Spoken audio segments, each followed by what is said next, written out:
Good morning. Let's call to order the July 27th meeting of the Oklahoma City Airport Trust. We do have a quorum. The first item on the agenda are the minutes from the June 22nd, 2011 Airport Trust meeting. Move approval. We have a motion and a second to approve. We'll wait just a second.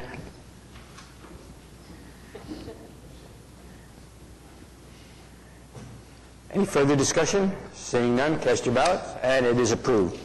Next on the agenda is the director's report. Thank you, Mr. Chairman. Good morning. I do have a few comments this morning. Number one, I want to just talk a little bit about the FAA partial shutdown that occurred last Friday night at midnight and explain what impacts we're facing at the airport as a result of that shutdown. There's two or three of them. On Monday morning, we had an FAA engineering representative, which was to meet our contractor, Thales, to help finish up the last aspects of our new instrument landing system approach that we're purchasing and installing at Wiley Post Airport and eventually turning that over to the FAA. That representative is now furloughed and was pulled off the project on Monday, and so until this gets resolved, that ILS project is on hold. The second aspect that we don't think there's much risk, but you'll recall we did solicit an application, a fourth amendment to our passenger facility charge program, which was going to allow us to use a little over $5 million of future passenger facility charge fees to help us pay the airport share of our $27 million new baggage handling project, which is under design right now. And that application is on hold now with the FAA, and I don't know how long this will go on. We're hoping it will be resolved soon, but if it goes much into September, then the time lag may be that we have to go back through that application process, and we're hopeful that we don't have to do that. It's kind of unseen, but prior to any construction on any of the airports, and in some cases around the vicinity of the airport in close proximity, FAA has to do aeronautical determinations of new facilities and alterations of facilities to determine whether there's negative impacts to the airport, whether to the operations or instrument approaches or clear zones for the approaches. And we always want to make sure that there's no negative impact. And we have had those in the past, and we've had to mitigate those. It's a requirement before construction that these determinations be made. The people who do these determinations are no longer in the Southwest region because they were also part of the furloughed group. And so now construction on airports is halted for a short period of time. That's private tenant-funded construction as well as public construction, and affects all construction, even new facilities at Mike Monroney. The good news is last week we were able to turn around some grant documents with the Southwest region in a creative way, and we saved this year's grant, which we already had money appropriated for our $6.6 million taxiway hotel project, which is critical to the East Side development. And so we will be awarding that contract next month at the August Trust for that contractor, and then do a notice to proceed so that we can at least get the last half of this construction season. So that's a very critical project for us, so that's good news on that front. Some of you have heard that Mike Monroney is impacted with a few employees that are involved in the funding of the Airport Trust program, or the Aviation Trust Fund program, and I think there's about 125 of those folks who are furloughed. However, our projects and the majority of construction projects and our contractors that are doing work at Mike Monroney are not impacted, so that's good news there. So that's the news on the FAA shutdown, and we hope that gets resolved soon. Some good news on passenger enplanements, which I like to report from time to time. June of this year was over 3.5% more than June of last year. For the fiscal year ending June 30th for the Airport Trust, we were 3% over last fiscal year. And the calendar year this year, we're up 2% over calendar year last year. So business is up, and it has been a very busy summertime. So we're hopeful that that trend does continue. And those are my comments for the morning. Thanks. Any questions for the director before we move on? Next item on the agenda, Will Rogers World Airport. Under Will Rogers, we're requesting approval for item A to accept the completed project for the logistics support facility staircase installation at Mike Monroney Aeronautical Center. Item B is to accept the recommendations on bids opened on June 21st for the Registry Building Skylight Replacement Project at Mike Monroney. Adopt the resolution to award after 30 days to Downey Contracting in the amount of $517,400, approving contract and bonds. Item C is approve change order for $20,996 for the Registry Building Envelope Repairs Project at Mike Monroney Aeronautical Center. D is approving plans and project manual submitted by Frankfurt Short Bruza for the Thomas P. Stafford Building Refurbishment Skylight Project at Mike Monroney, authorizing bids opened on August 23rd. Item E is adopt the resolution authorizing the purchase of repair parts for our airport shuttle buses from Howard Parts Distribution Center utilizing the state contract not to exceed $50,000. F is to approve addendas 1, 2, and 3 for the Thomas P. Stafford Building Temporary Exterior Envelope Repairs Project at Mike Monroney. Accept the bids opened on July 6th. Adopt the resolution to award after 30 days to Diversified Construction for $109,500 and approve contract and bonds. Item G, approve the request for bids for leasing of certain sites on Will Rogers World Airport for the installation and maintenance of outdoor advertising signs, authorizing bids to be opened on September 6th. H is to accept the completed project for last year's FAA project to rejuvenate and seal asphalt pavements at the airport. Item I is approve addendum number 3, rescinding addendas 1 and 2 for the North Overflow Lot paving project. Accept the bids opened on June 21st. Adopt resolution to award after 30 days to Nash Construction Company for $195,488.40, approving contract and bonds. Item J, approve addendas 1 and 2 for the 74th Street Culvert Repairs Project. Accept the staff recommendation on bids open June 21. Adopt resolution after 30 days awarding to Nash Construction Company for $78,045, approving contract and bonds. Item K, approve amendment number 10 to the agreement with Rees Associates for the new 5-story parking garage and tunnel project in the amount of $9,000 for additional services. L, approve plans and project manual for a new parking 48-space parking lot on AAR's leasehold, authorizing bids open August 23rd. M is to approve addendas 1 and 2 for the garage A and B, which is the 2-story and old 5-story parking garages. Accept the recommendation on the bids open June 28th, awarding the contract to ResTech in the amount of $3,779,696, approving contract and bonds. N, concur with the Consultant Review Committee and authorize the negotiation of a professional services agreement with C.H. Guernsey and Company for the construction of a consolidated rental car facility.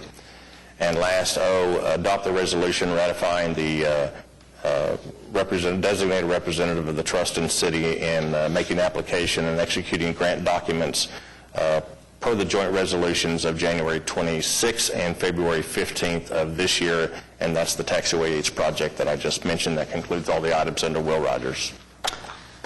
Thank you, Mark. You've heard the items under Will Rogers. Trustees' desires? Move on to 4. Second. A motion is second. Any discussion?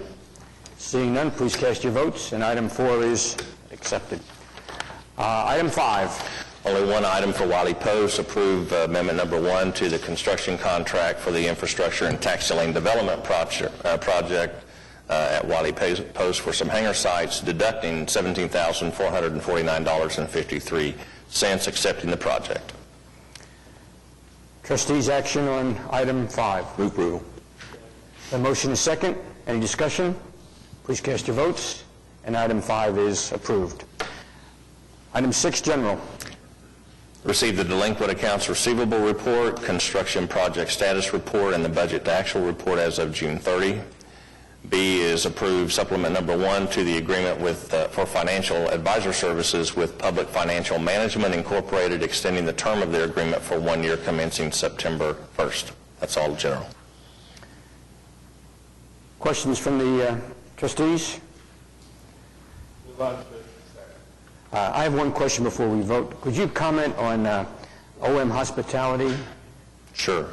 OM Hospitality is the Sheraton Four Points Hotel at Will Rogers World Airport.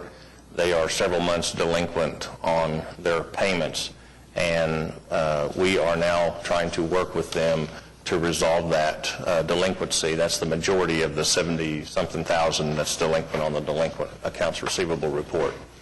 And we hope to have that resolved very soon. The resolution will be that they've made significant capital improvements to the facility that we will give as a rent credit, and we're also evaluating the percentage rent that we get of revenue compared to the industry as to compared to what their lease is today. And we hope to bring that back in a couple of months.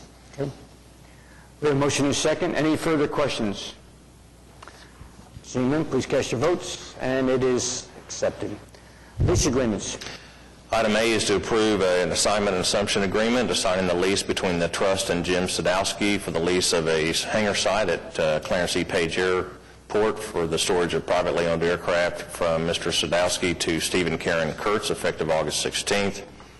B is also an assignment and assumption agreement assigning the lease between the Trust and Buddy Air Racing for a hangar site to Primarily Poor LLC, effective August 16th.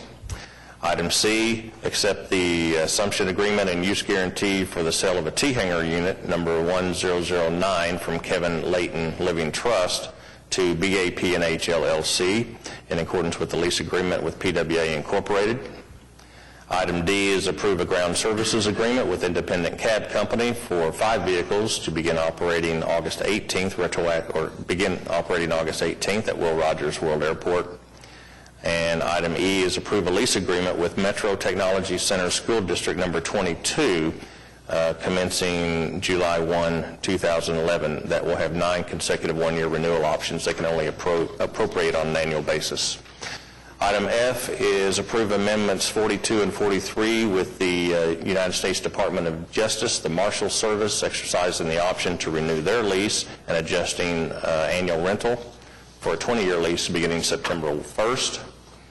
Item G, approve several items in association with the deal where Continental Resources, which is a previous lease that you have already approved, purchasing the hangar at Wiley Post Airport from M&J Investments. This memorializes certain conditions and acknowledges the lease agreement and also has a supplement to extend the term out a little bit. Item H is to approve supplement number 7 to the Department of Transportation Federal Aviation Administration lease at Mike Monroney Aeronautical Center for the registry building. This is increasing maintenance and insurance commencing retroactive July 1. And last I is to approve the lease agreement with the Prop Shop LLC for a facility on North Rockwell at Wiley Post Airport for office and storage space in connection with their maintenance business, commencing August 1, 2011. That concludes all the leases. Trustees' actions on the leases? Motion is second. Any discussion? Please cast your votes, and it is approved. Item 8. Request approval of the requisitions, please. Move approval. Any discussion? Please cast your votes, and it is approved. Now we need a motion, I think, to go into executive session. Is that right, Francis? So moved. Second. The motion is second to go into executive session. Please cast your votes. And we are adjourned to go into our executive session. We will return.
We have returned from executive session. Are there any comments from trustees? Just want to, the shutdown of the federal government or potential shutdown or the partial shutdown of the FAA, I don't want to comment on the federal situation. I don't have any solutions for it at this point in time. But this is just having an ILS system ready to go at Wiley Post and not being able to, or at Wiley Post and not being able to flip the switch and turn it on just because we can't get an FAA inspector out there to sign off on it. That's just an example of putting people's lives at risk for a very small cost. It's unfortunate. Thank God for local governments, all I say. Any comments from staff? Comments from citizens? We are adjourned.